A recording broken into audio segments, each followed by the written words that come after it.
Evening guys, Tush coming at you.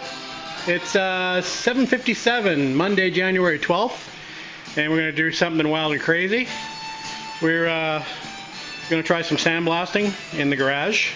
We got a diaper on the frame, see if we can catch some of the crushed glass that I'm going to use. I got this car covered up as best as possible. 2 car covers and some plastic wrap, so hopefully it won't get too dusty. Anyway, we're going to give her a shot anyway, and we'll see how we do as far as making a mess. So yeah, I got a little diaper on this thing, and we'll see if that's going to collect some of that glass that we can reuse. I was thinking of actually putting a hole in here with a funnel. I actually bought some funnels somewhere, and I could just drop it into a pail. We'll see how that works first. I may be able to just scoop it out of there and collect it. Anyway, it might be an appropriate song on the radio, if you can hear that. You're fooling yourself. Alright, we're going to give her a shot anyway. So here's what I got. My $2.99 tarp, which may not hold up.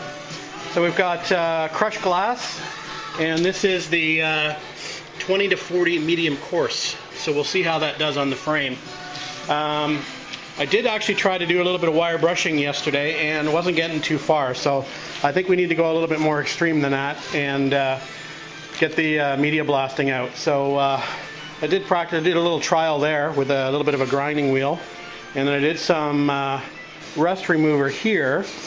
But yeah, it's not looking so good. So we're going to give her a shot anyway with some crushed glass, and we'll see what happens. All right, guys, we'll come back and give you a report and see how this contraption works out.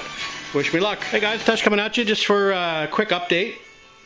I just wanted to take you through the process that I'm doing on this frame. So obviously you saw me with the glass beads that I bought today. I bought 2 50-pound bags of crushed glass, medium coarse, and all I'm using is a siphon blaster from a bucket. And all I've done is I've shortened the run of the tube for the bucket just to get a bit more airflow, a bit more sand through the tube, and I've just got it elevated on a stool up to the work height. Make sure you're obviously wearing a mask, a breathing mask, a face mask, and hearing protection, if not just to keep the glass out of your ears. And yeah, there's like a bit of a cleanup, but it's not too bad. So there's basically about 40 minutes worth of work to get that stripped down. Some guys might be saying, well, that's taking a long time, but you know what, I've got time. And I don't mind getting out here for an hour or 2 each night and just continually working on that. So I don't think that's too bad for an hour's work. Hang on for a second, I'm just going to turn that down. So yeah, so it's looking pretty good. It gets obviously all the pitted little bits of rust out of the metal, and it'll be ready for primer and paint after that. Like I said, the little diaper is working pretty well. It's catching quite a bit of debris, although we do have quite a bit of spray around the garage, but I'm not too concerned about that. Here's what I do for that.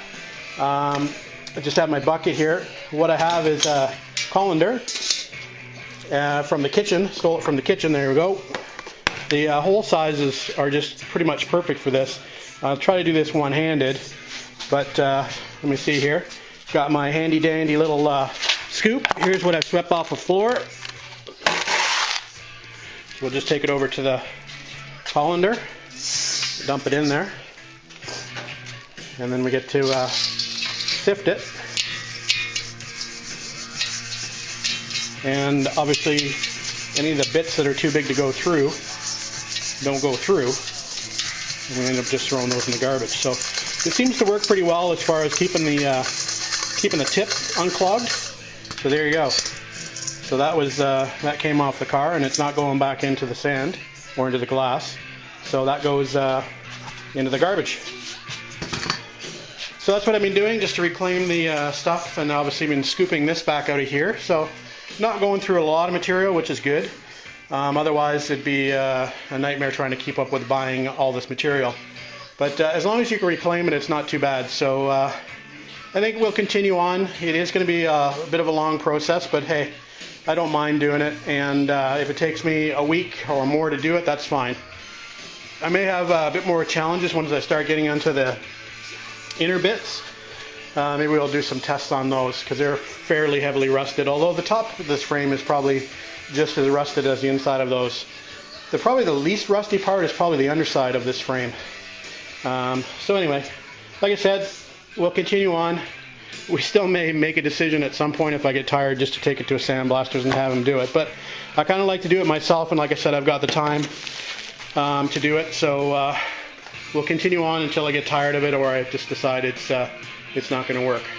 Anyway, that's it for tonight, guys. We'll shut her down. The camera just shut off prematurely.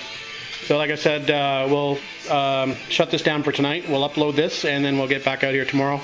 We'll finish off this little bit here in the corner, and then we'll probably start this leg over here before we move on down the frame. I think what we'll do is maybe we'll try to do as much as we can in this particular area. So maybe we'll do the insides while we can. We'll do the rails. I started a little bit there just to see if that would come off. It seems to be okay. I started a little bit here just to see if that would come off. So it seems to be working okay. So I think that's what the process will be. We'll just do small sections at a time, and hopefully that'll work out okay. All right, guys, that's it for tonight.